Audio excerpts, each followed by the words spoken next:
Good to see all of you. So glad that you're here. Thank you for giving us your Sunday morning on this very, very cold morning. So glad you're here, and want to welcome those who are watching by live stream as well. Thank you for joining us. My name is Joe. I'm the lead pastor here, and on behalf of the church, I say welcome to our online service. We appreciate you joining us. And Valerie and I will be out in the Commons right after the service. If we don't know you, if you're new to the church, we'd love for you to come by and introduce yourself to us. We'd love to meet you this morning. Now, last Sunday, our interim teaching pastor, Jack Bodenhammer, said that he kind of tipped you off a little bit. He said I was going to give you a pop quiz this morning, and we're going to do that. One by one, we're going to have you stand and see if you can do the mission statement based upon the deal, and Gary will go first, all right? So, no. Okay, all right, yeah. No, just joking around. I heard Jack's sermon, and he said it. I thought, that's what we're doing. That's what we'll do. That's right, great. For you first-timers, you're going, so we have been thinking about our mission statement lately, and here it is in all its words, and let's say it out loud together, please. Leading those far from God to encounter Him and grow in the ways of Christ. Thanks. That's why we're here. That's even why we're here this morning. Don't know if you know this or not, but as we approach life together as a body of believers here at First Temple, we really do think that what we do on Sunday morning really is a means to an end. This is why we're here. This is the purpose for which we exist as a body of believers. This is even why God has put us here at the corner of West Adams and Westfield and soon to be Sanders Farm Road that's going in. That's why we're here. This is why God has put us in this community and why He has done so in this particular point in time in our culture's experience. This, so that we'll be about leading those, bringing along with those who are far from God to encounter Him and grow in the ways of Christ. Now, if you're like me, well, first of all, I see a continuum in this statement. I don't know if you do or not. I'm rather linear. Val, not so much, but I'm very linear, A, then B, then C, then D, all the way to Z, right? That's just how life works for me. It's not the only way to approach it, but it's how I approach it. It works for me very well. And so from the very beginning of time I saw this mission statement before I ever became your pastor, I really began to think about this as a continuum, left to right, so that we start out far from God, we encounter Him, come to know Him, we begin to grow in the ways of Christ, and eventually we become Christ-like.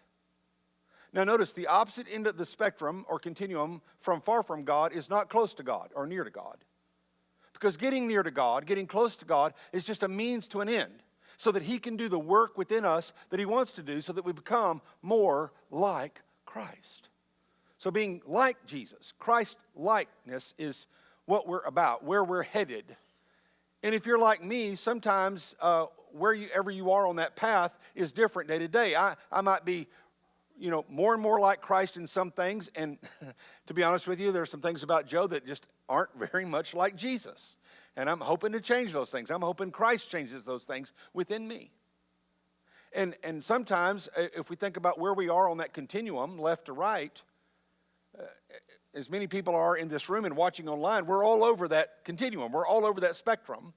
And quite frankly, sometimes we're over here and sometimes over there. I mean, if you're like, are you like me? It's like sometimes it's 2 steps forward and 8 steps back, right? Are y'all going to judge me this morning? Or aren't you there too? Come on. Okay, just 3 steps back. Okay, yeah. Okay, yeah, that's the way it is. And so we just realize that. We recognize that. And so as we think about this particular continuum or this mission statement, we've been thinking about how it is that we progress, how we grow, how we move in the direction of becoming more like Christ. And we've suggested to you that what we teach here at First Temple is we do this by practicing 3 C's. So we commune with God, we cultivate faith, and we collide with culture. And this morning we're really going to hone in on what we mean by collide with culture. Now, I want to tell you that I think we've got a problem here because a lot of times I think what Christians think, especially some churches think, is that when we collide with culture, what we're supposed to do is just kind of like, okay, let's go. Come on, we're going to pick a fight. We'll go out there and just mix it up with them, like that sort of thing, okay? Remember, you're old enough to have watched roller derby on Saturday night. Remember that? What about demolition derby? I think this is really what a lot of us Christians think about this. I'm car number 14, and I'm going to make an impact on the culture, baby. This is not what Christ has called us to in colliding with the culture. When we say colliding with culture, what we mean is as we move more and more and more towards being Christ-like, being light in the dark, we're going to automatically run into and live against the grain of the culture and swim against the stream and flow of what is out there in our world.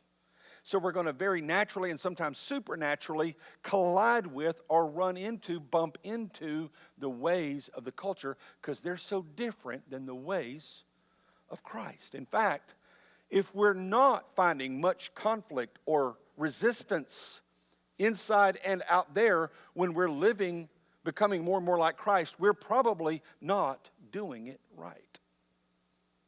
And I think one of the problems is that if we think about the 3 C's, commune with God, cultivate faith, collide with culture, probably what is happening is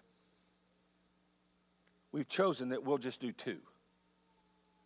We think 2 out of 3 is sufficient. If we just commune with God and cultivate faith, that's good enough. I got 2 out of 3, check, check, we're good. And I want to share with you that we don't believe that. We believe that for us to really become more like Christ, we have to grow in this idea of colliding with culture. Because in the same way that there's a continuum in our mission statement from being far from God to Christ's likeness, there is a continuum there where it talks about how we are focused on or about ourself, growing all the way over to where the more we become like Christ, we are no longer even thinking about ourself, but we are focused upon God and others. And that brings us to colliding with culture. Now this morning, I want to spend some time in a text with you in John chapter 5. And in John chapter 5, open up a copy of God's Word either in print form or in electronic form. I'm giving you permission to open up your phone if you'll only use the church app and not your grocery shopping so you can pick it up on the way home from church today. You're thinking, ooh, good idea, Pastor, thank you. No, okay. Let's just focus on John chapter 5. I'm going to read all the way through verse 18, 1 through 18, and I want to read this text to you slowly. Much the same way that we're asking you as a congregation to read through the Gospels as we've been doing rather deliberately. So if you notice the reading guide that we give you, it's on our app and it's available out the info desk. It's on our website. We're just reading 1 or 2 chapters of a gospel, and right now we're in the Gospel of Luke, 1 or 2 chapters per week. And that's so that you can really dive deeper into it, slow down. It's, so we get in such a hurry. We get in such mode of saying, well, we got to get results. We got to read the whole gospel, and then the next one, and the next one, and the next one. Got to read through the whole New Testament. Can't wait till we get to the book of Revelation. And so, no, we're slowing down, and we're reading through the gospels so that we can take a deeper dive in it and really hear the Word of God. So this morning, what I want to do in reading this, I want to ask you, as I read through this, I want you to think about what you're visualizing. Do you see the scene? What do you hear? What do you smell? John chapter 5, verses 1 through 18. After these things, there was a feast of the Jews, and Jesus went up to Jerusalem. Now, in Jerusalem, by the sheep gate, there is a pool, in which in Hebrew is called Bethesda, having 5 porticos. Now, this pool was known that occasionally angels would come and stir the waters, and the first person into those waters after the angel stirred the waters, that person would be healed. Okay? So verse 3, in these porticos lay a multitude of those who were sick, blind, limping, paralyzed. Now a man was there who had been ill for 38 years. Jesus, upon seeing this man lying there, and knowing that he had already been in that condition for such a long time, said to the man, do you want to get well? The sick man answered him, Sir, I have no man to put me into the pool when the water is stirred up. But while I'm coming, another steps down before me. And Jesus said to him, Get up, pick up your pallet and walk. Immediately the man became well and picked up his pallet and began to walk. Now it was a Sabbath on that day, so the Jews were saying to the man who was cured, It is a Sabbath. It's not permissible for you to carry your pallet. He answered them, He who made me well was the one who said to me, 'Pick up your pallet and walk.' They asked him, 'Well, who is this man who said to you, 'Pick up and walk'?" The man who was healed did not know who it was, for Jesus had slipped away while there was a crowd in that place. Afterward, Jesus found him in the temple and said to him, 'Behold, you have become well. Do not sin anymore, so that nothing worse happens to you.' The man went away and informed the Jews that it was actually Jesus who had made him well. For this reason, the Jews were persecuting Jesus because he was doing these things on a Sabbath. But he answered them and said, 'My Father is working until now, and I myself am also working.' For this reason, therefore, the Jews were seeking all the more to kill him, because he not only was breaking the Sabbath, but also was calling God his own Father, making himself equal with God."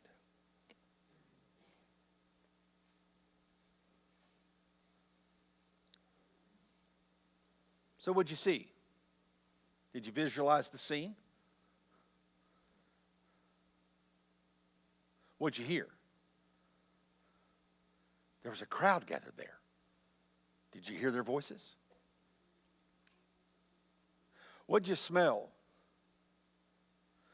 Verse 2, this was by the sheep gate. Sheep being brought in for sale at the marketplace. Sheep smell. Did you smell that? Did you smell the sheep gate there?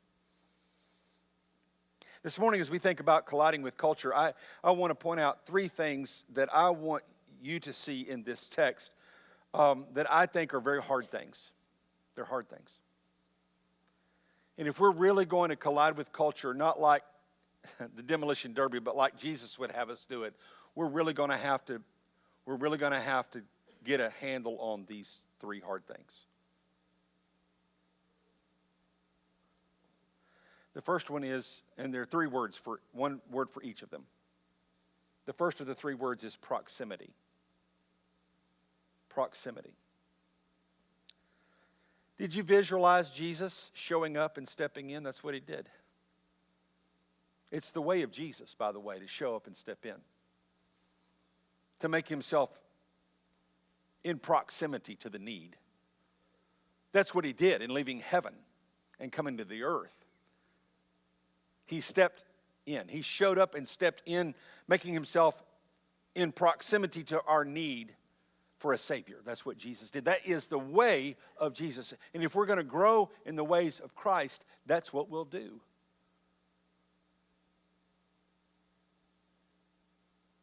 Yesterday, about 140 of our church members and friends showed up to serve across the community with our partners.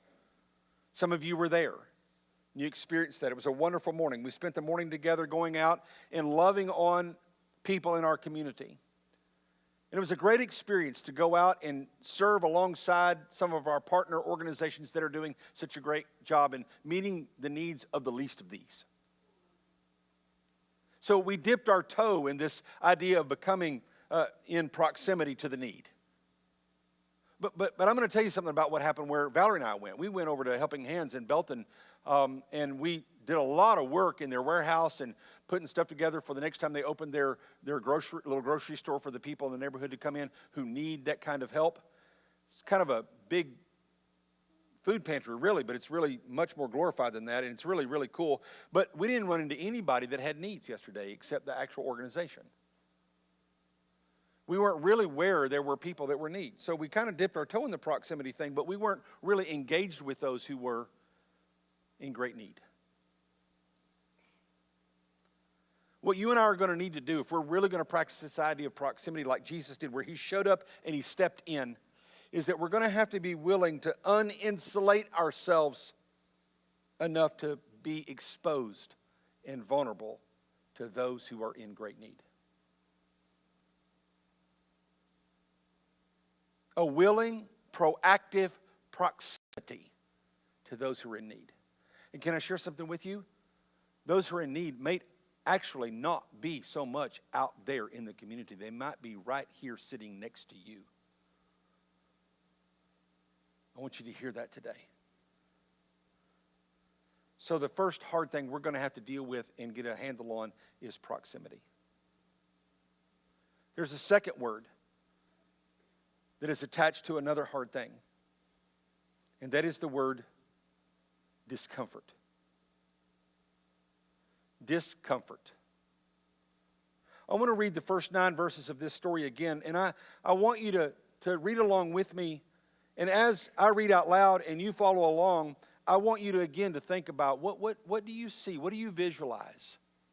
What do you hear? What do you smell in this text? After these things, there was a feast of the Jews, and Jesus went up to Jerusalem. Now in Jerusalem by the sheep gate there is a pool, which in Hebrew is called Bethesda, having 5 porticos. In these porticos lay a multitude of those who were sick, blind, limping, paralyzed. Now a man was there who had been ill for 38 years. Jesus, upon seeing this man lying there and knowing that he had already been in that condition for a long time, said to him, "Do you want to get well?" The sick man answered him, "Sir, I have no man to put me into the pool when the water is stirred up. But while I am coming, another steps down before me." Jesus said to him, "Get up, pick up your pallet and walk." And immediately the man became well, picked up his pallet, and began to walk.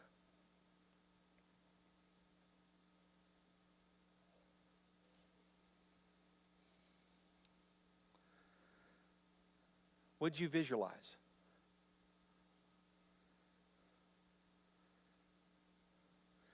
There are sick and ill and crippled people strewn about the edges of this pool. If we were there in person like Jesus was, we would have seen all kinds of deformity and gross manifestations of human bodily illness. Sores of infection, oozing scabs.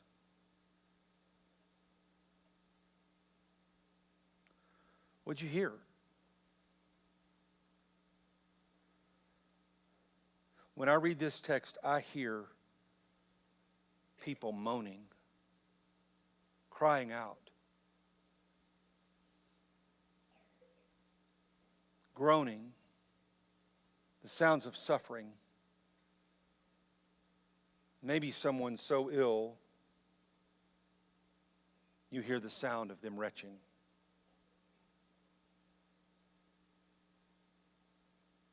Did you smell more than just the sheep gate? As much as sheep stink, there was likely a very heavy odor of human illness in the air. Stench of vomit. This man who'd been laying there 38 years had no way to remove himself from the scene in order to relieve himself, so there probably would have been pools and puddles of urine and human excrement. I know, Pastor, we're in church. That's just too graphic.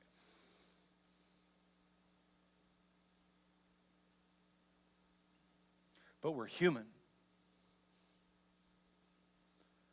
And humans are messy.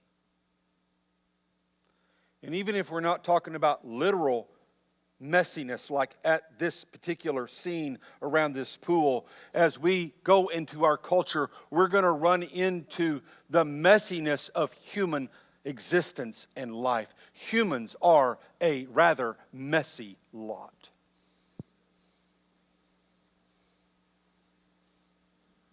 And if we're honest, we will be real about the truth that even in our own very lives, there is messiness. For though we have been brought nearer to God, having been far from God, we are still on the way to becoming like Christ, and we are recovering sinners to a person if we are saved. And that means we still have a lot inside of us that is messy and stinky and not very nice to look at and be around and experience. If we're going to grow to become more and more like Jesus, we're going to have to be willing actively to put ourselves in proximity and therefore even risk being uncomfortable. Not inconvenienced, uncomfortable.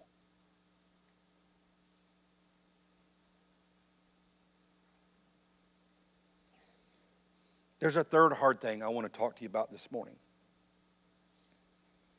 Proximity, discomfort, and a third thing, misunderstood. I want to read the last verses 10 through 18 of this passage we read before and start with the last phrase of verse 9. Verse 9. Let's start there and read through 18 again. Listen, hear, smell. Immediately the man became well and picked up his pallet and began to walk. Now, it was a Sabbath on that day. Uh-oh. Does your translation say uh-oh? Mine says uh-oh right there at the end of verse 9. Uh-oh. So the Jews were saying to the man who was cured, it's a Sabbath. It is not permissible for you to carry your pallet. Can you imagine the condition of that pallet? And yet the man still carried it with him. I think I would have left it behind and found a new one. There's something there. I don't know what that is yet, but maybe that's for another sermon. Verse 11, but he answered them, he who made me well was the one who said to me, pick up your pallet and walk. They asked him, well, who is this man who said to you, pick up your pallet and walk? The man who was healed did not know who it was, for Jesus had slipped away while there was a crowd in that place. Now afterward, Jesus found the man in the temple and said to him, behold, you've become well. Do not sin anymore, so that nothing worse happens to you. So the man went away and informed the Jews that it was actually Jesus who had made him well. You know, deep down, I think the Jews probably already knew that. In fact, some of them were probably in the crowd watching it happen. We're trying to drag this man into the problem. Verse 16, for this reason the Jews were persecuting Jesus because he was doing these things on a Sabbath. My. But he answered them, my Father is working until now, and I myself am working. For this reason, therefore, the Jews were seeking all the more to kill him, because he not only was breaking the Sabbath, but also was calling God his own Father, making himself equal with God.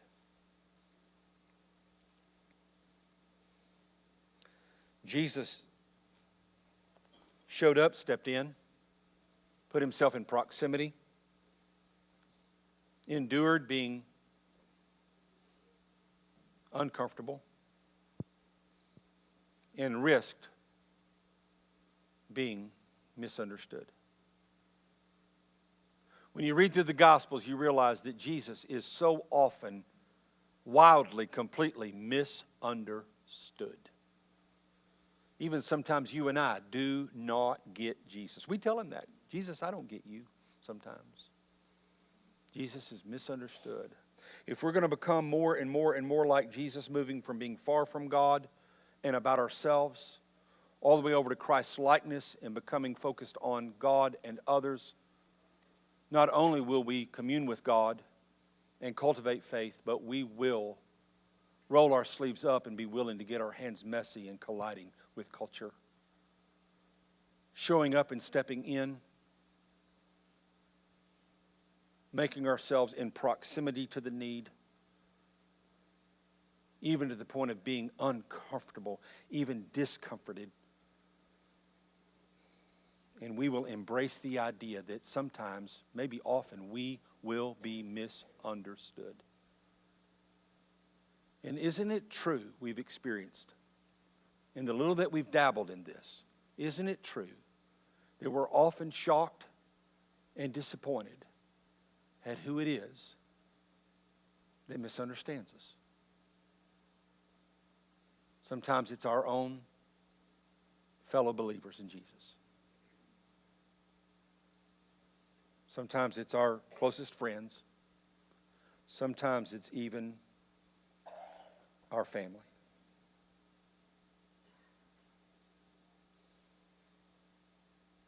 Meanwhile, the work of God is going on inside of us and among us. Jesus says that. My Father is working until now, and I myself am working. And it's the more that we become more and more like Christ, the more we realize that it is true. The work of God is about comforting the afflicted and afflicting the comfortable. That's us. Now I want to share with you something in my personal life that God's been working on and doing in me. And there's a reason I'm telling you about it. For the last several months, I felt that God was calling me to step into proximity to people in our community that are in great need. Specifically, people that are homeless and the most downtrodden. I've been praying about this. I've been thinking about this. I've been kind of strategizing and thinking through what that would look like, because I don't want this to be something that it's just a flash in the pan and I do and say, okay, check the box. I've done that now. What else, Lord? I really think what God's calling me to, and I'm not saying He's calling you to it. He's going to call you maybe to some other thing, but what God's calling me to is something that I think He's wanting to do in me so that it becomes part of who I am. Valerie and I have been talking about it. Valerie is ahead of me in this. Valerie's already working with people that are homeless and really kind of the least of these in our community. She's at our home, she's setting the pace. And I'm not just trying to catch up with her. I think this is something God's really doing in my heart. But I've been talking with her about what that could look like and what that would look like. And I really think God's calling me. And again, I'm just trying to prepare for this because I want it to be something I step into and do for the duration. So I'm thinking what God's calling me to do is spend at least an afternoon, if not an entire overnight, with people who are homeless. And I'm going to ask you to pray for me about that. Would you pray for your pastor about that? Would you pray that I would be willing to allow myself to be in proximity and to be uncomfortable and even to be misunderstood, so that God can work in my life and I become more and more and more like Christ? And some of you may be thinking, well, that's all good, Pastor. Yeah, I'll pray for you. Let us know how that goes. I want to let you know I'm not doing it because I'm a pastor. I'm doing it because I was far from God.